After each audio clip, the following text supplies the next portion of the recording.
Hi everyone, and welcome to Horror Spectator. If you're new here, consider subscribing. We dive deep into the darkest, most chilling real-life horror stories out there. And if you're a returning viewer, I'm so glad to have you back, friend. In this video, we're diving into two stories of families who headed into the Appalachian Mountains during the summer, expecting peace, family time, and a break from everything. But what they got was something else entirely. Both stories involve families who own property in the mountains. And what should have been a time of connection and joy turned into something absolutely terrifying. To this day, neither story has a clear answer, and the families involved are still searching for some kind of explanation for what really happened. Thank you so much for being here and supporting the channel. I really hope you enjoy this video as much as I enjoyed making it. If you've got any theories, drop them in the comments. I might not always get the chance to reply, but I read every single one, and they help the channel a ton. Now, dim the lights, get comfortable, and let's head back into the mountains. And remember, viewer discretion is advised.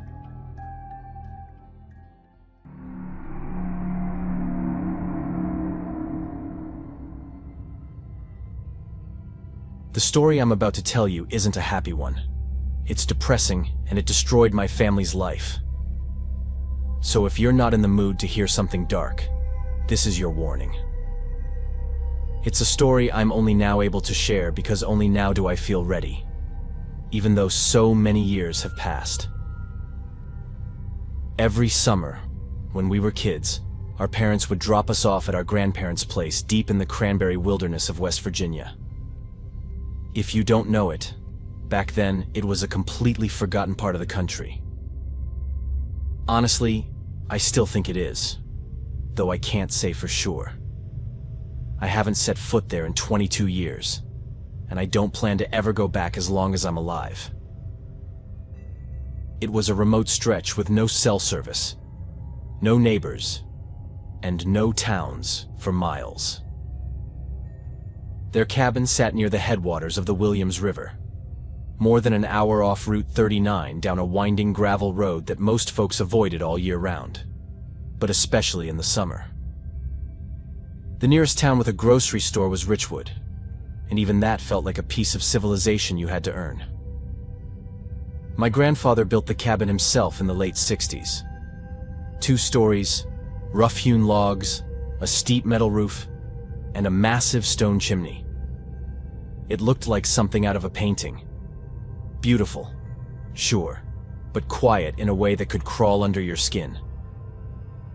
Out there, the woods aren't just around you. They press in from all sides, thick and dark, like they're holding their breath. It's the kind of feeling only people who've lived there, or stayed long enough, can understand. This happened 22 years ago. I was 12. My brother Ben was 10. And our sister Molly had just turned 6. It was early July. Hot during the day, cool at night, with thick clouds of mosquitoes that came out as soon as the sun dipped behind the ridges. Our parents were on some couples retreat in Asheville for 4 days. And like always, they dropped us off with enough board games and bug spray to survive a week in the woods. My siblings and I loved those moments. It always felt like stepping into an enchanted forest, and our grandparents were the guardians of some ancient secret. Even though they couldn't read or write, they were incredibly wise when it came to living in the woods. They could read the forest like a book, and that was all they needed to be happy in that place. The first 2 days we stayed that summer were normal. We played checkers, hiked the trails behind the cabin, and helped our grandfather chop firewood for the outdoor stove. We watched fireflies at night and slept with the windows open, listening to crickets and the occasional whip-poor-will echoing through the trees. Since the area was thick with mosquitoes and the windows were always open, our grandparents had bought us nets for our beds. Mine was black, just like I asked for. And at night I'd pretend I was in a castle, a knight defending his fortress.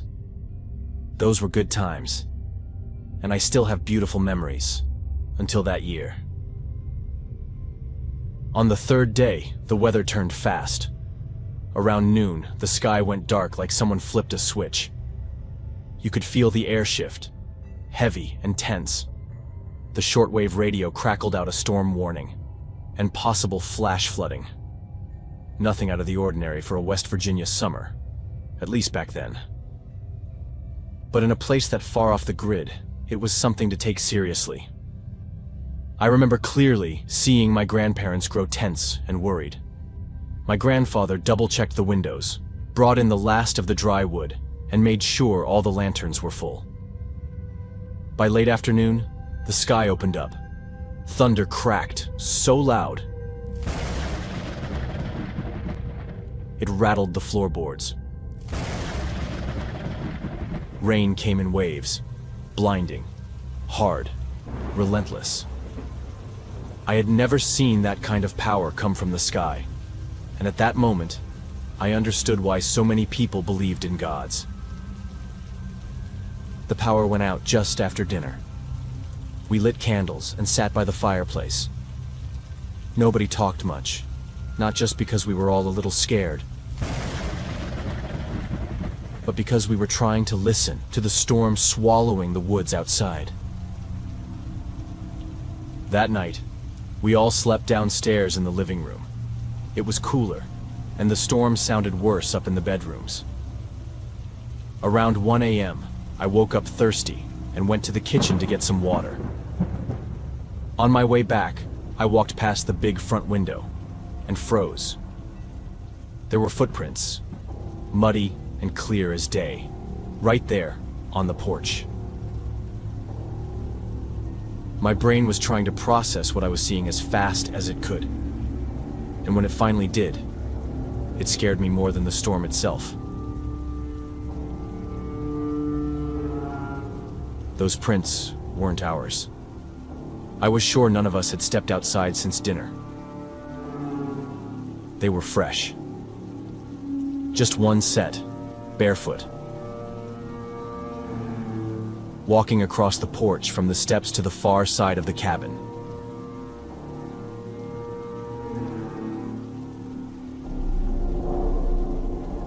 They were so fresh that I could literally watch them fading into the rain as I stared at them.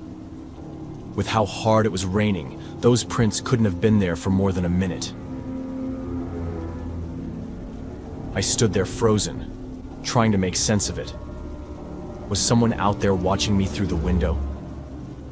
The thought made my skin crawl, and I turned back toward the living room. I didn't wake anyone. I don't know why. I was a kid, and even though I was clearly terrified, some part of me knew that if I woke my grandparents and told them, it would make it real.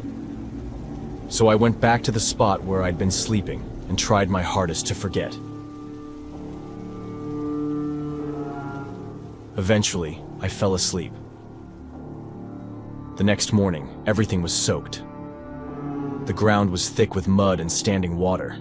You couldn't even see the trail down to the creek anymore. My grandparents tried to keep us inside while they went out to check the property, but they knew there was no way to hold back 3 curious kids. So they gave in and let us go with them. The first thing I did was inspect the porch. The prints were obviously gone, washed away like they never existed. We stuck close to the cabin all day.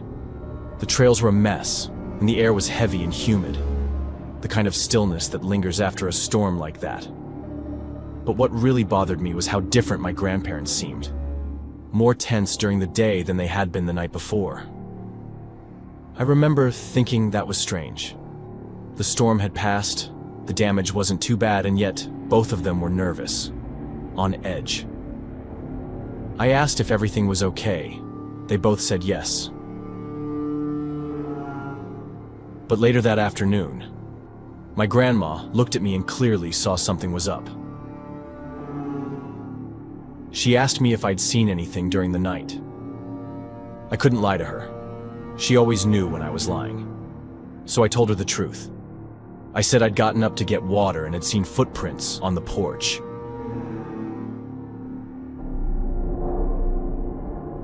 Her face changed instantly. She turned white as a sheet, like all the blood had drained from her body.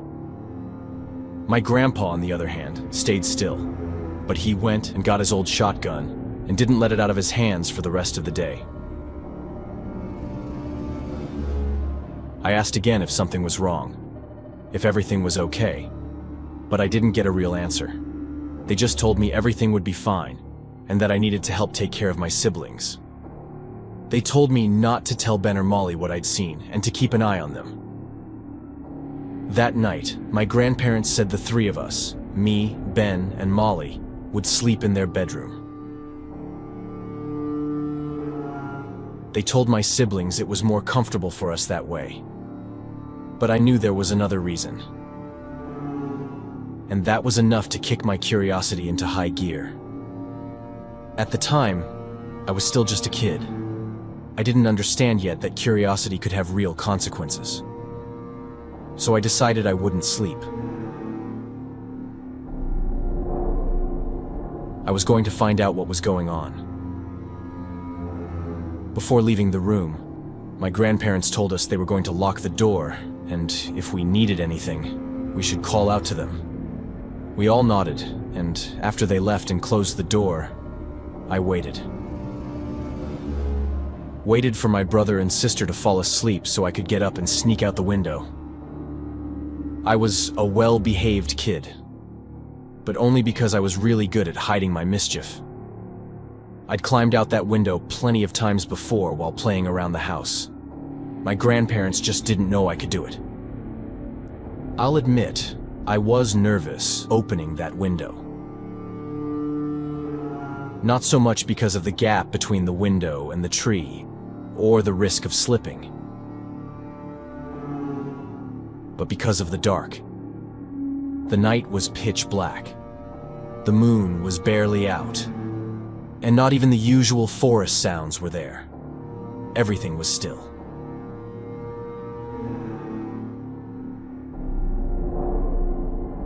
Curiosity got the better of me, so I worked up the courage, climbed out the window, jumped to the tree, and slid down as quietly as I could. Once I was on the ground, I crept over to the living room window and looked inside. I saw my grandparents. My grandma was sitting on the couch facing my grandpa, who was leaning against the opposite window with the shotgun in hand, staring hard into the darkness. In that moment, I realized I'd messed up bad. This was serious. They were in a defensive stance. Something was wrong, and it wasn't fun anymore. I thought about climbing back up the tree and into the room, but I didn't get the chance. After that, everything went to hell. Like I said before, I know what I did was stupid, the kind of mistake that comes with consequences you can never take back. But I was a kid. And believe me when I say, I still blame myself for everything that happened next. I know I was stubborn and childish. I know I should have listened to my grandparents. Out of nowhere, I heard something behind me and didn't even have time to react. Too fast for me to process or respond. Something grabbed me from behind and covered my mouth to keep me from screaming. I couldn't see what it was, but I know it was big, and its hands were damp and disgusting. My grandparents heard it too. They'd heard the sound from the woods. My grandfather was already at the other window, eyes wide, looking right at me. My grandma was crying as she ran for the back door. What happened after is a blur in my memory. Panic took over everything. But I remember being dragged toward the woods. I remember hearing a gunshot.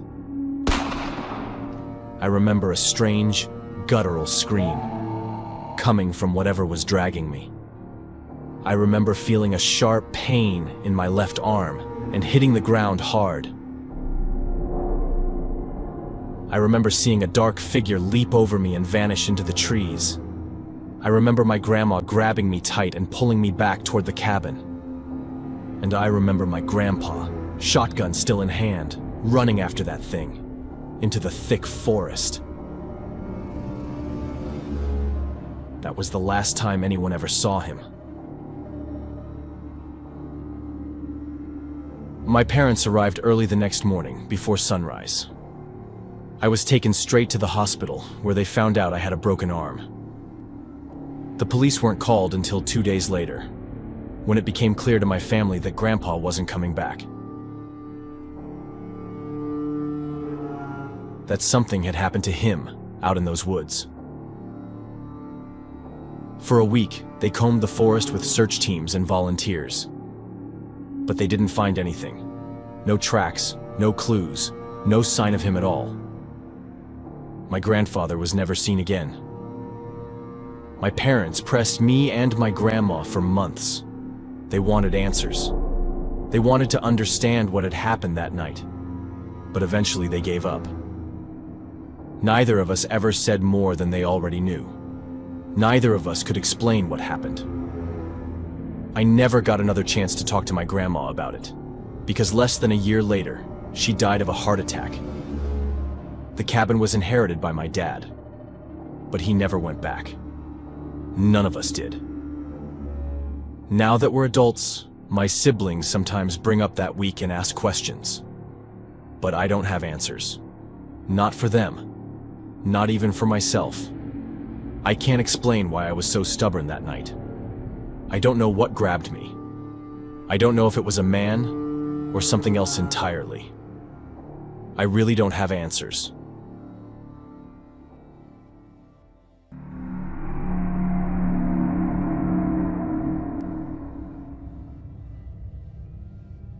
I was born in Bluefield, West Virginia, and spent most of my life close to the mountains, surrounded by that thick forest air and the slow hum of the Appalachian hills.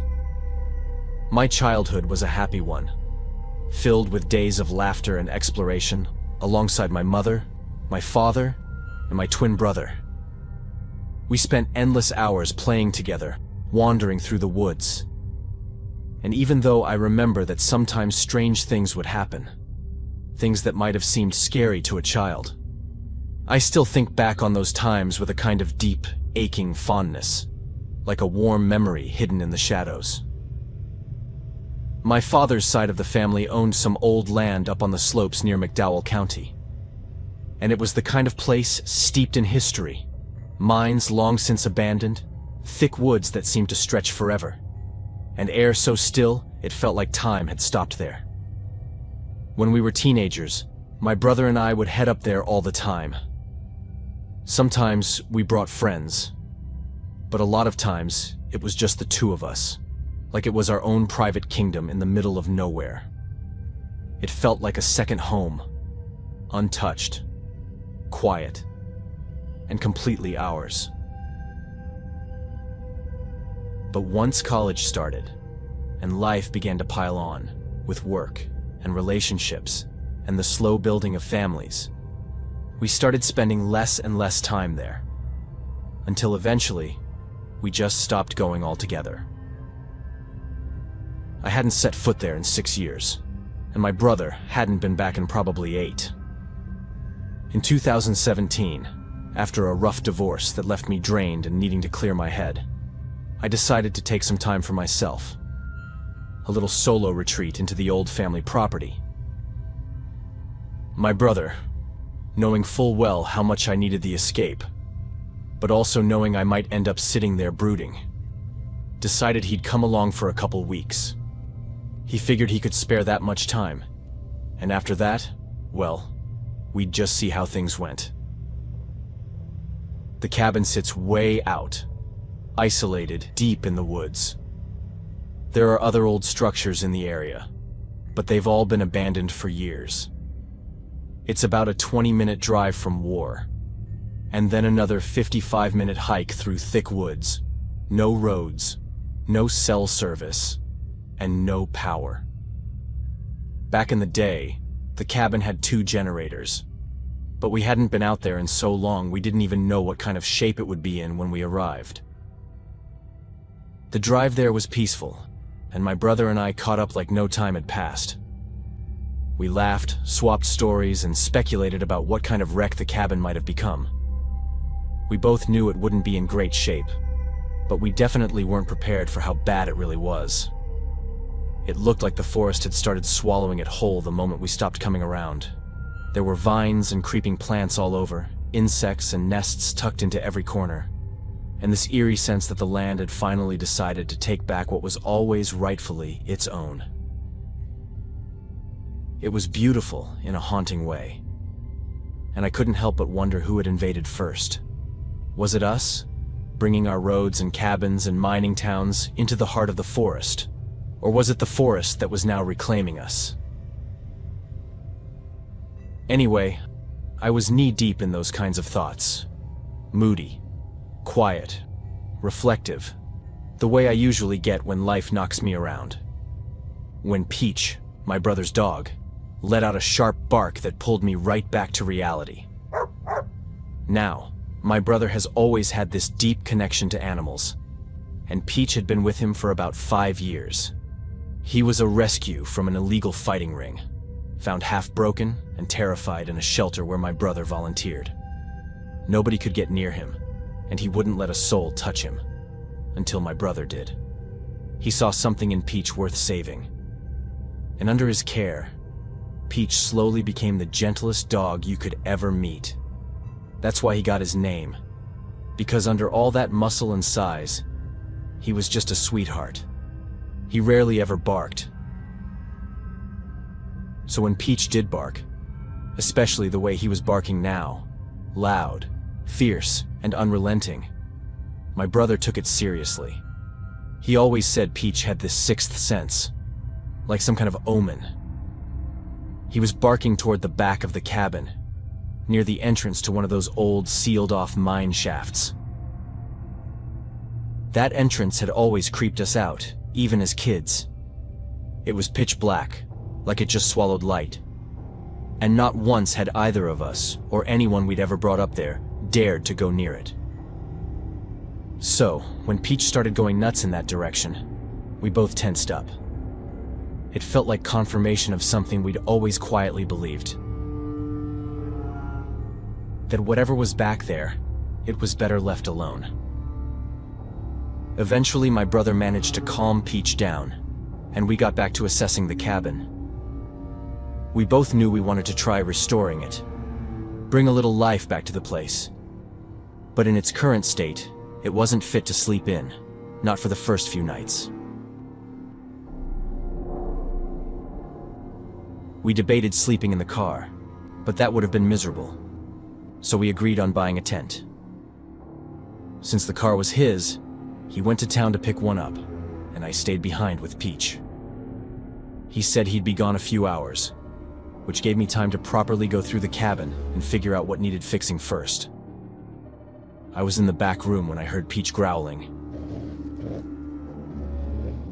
I rushed out to find him at the front door, hackles raised, body stiff and low to the ground, staring straight at the entrance like he was preparing for a fight. I tried to calm him while peeking outside, expecting maybe a bear or a fox. But there was nothing. Just the same eerie silence and the endless trees. Still, throughout the morning and into early afternoon, Peach kept slipping into these episodes. Calm 1 minute, then stiff and growling the next, like he was reacting to something I couldn't see. When my brother returned, I told him everything, and he said it could be the smells, the wilderness, the scent of wild animals. Peach had never really been exposed to deep forest like this, living most of his life in a city apartment. It made sense, and it calmed me a bit, at least enough to try to enjoy the evening. That night, we pitched the tent just outside the cabin, found a patch of solid ground for the stakes, started a small fire, and cooked something simple while trying to relax. But Peach wasn't having it. He stayed on edge, ears twitching, muscles tense and eyes always scanning. We both knew we wouldn't sleep well if he kept that up. And as it turned out, we didn't even make it to bedtime. Around 11:30 p.m., we heard a noise from the trees. Something heavy, like a foot snapping a branch. We both turned immediately, and there, crouched between the trees, was a person. I reached for the pistol I always carry and called out, asking who they were. Peach didn't bark. He didn't make a sound, but his entire body pointed toward the figure like an arrow. His hair was standing straight up, and if he hadn't been leashed, I swear he would have launched himself into the trees. The person, seeing the gun, stood up slowly, turned, and disappeared into the darkness without a word. That should have been enough to send us packing, but we still weren't entirely sure what we were dealing with. And there was something about it that didn't feel immediate. At least not yet. So we decided to sleep inside the cabin. It was rough, but the door and windows still worked, and it felt safer than a tent out in the open. What happened next was, without a doubt, one of the most terrifying things I've ever experienced. I woke up at 3 a.m. to the sound of Peach growling, low, deliberate, like he was trying not to be heard. I got up and followed his gaze to the window that faced the mine entrance. In the faint moonlight, I could just barely make out 5 figures walking through the woods, carrying someone who was clearly fighting back. The person was gagged, but I could still hear muffled cries, and they were thrashing, desperate, panicked. My first instinct was to grab my phone and call the police. But when I turned, I saw another man pressed up against the opposite window, staring in. He looked filthy, like he hadn't bathed in weeks, with wild eyes and a face caked in dirt. Peach lunged at the window with a snarl that rattled the glass, and the man stumbled back into the darkness.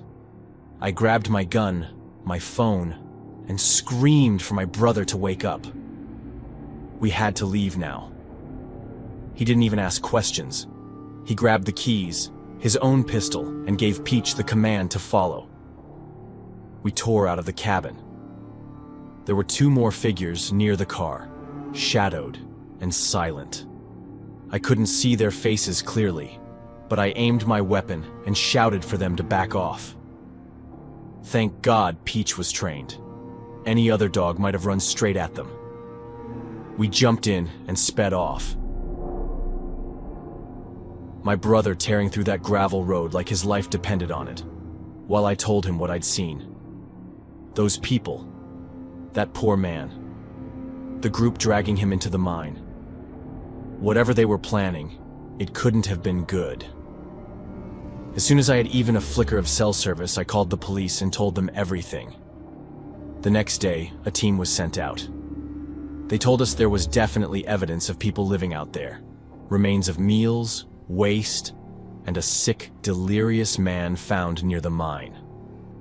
But that was it. No other people. No explanations. We never got any more answers. We don't know if that man talked, if he was arrested, or even if the police believed half of what we said. They stopped updating us, and we never went back to that cabin. I've heard the stories about feral people in the Appalachians, about strange communities deep in the mountains where no one ever goes.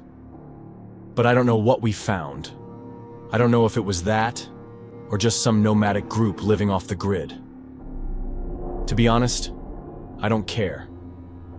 All I want to know is what they did to that man, and I don't think I'll ever get an answer.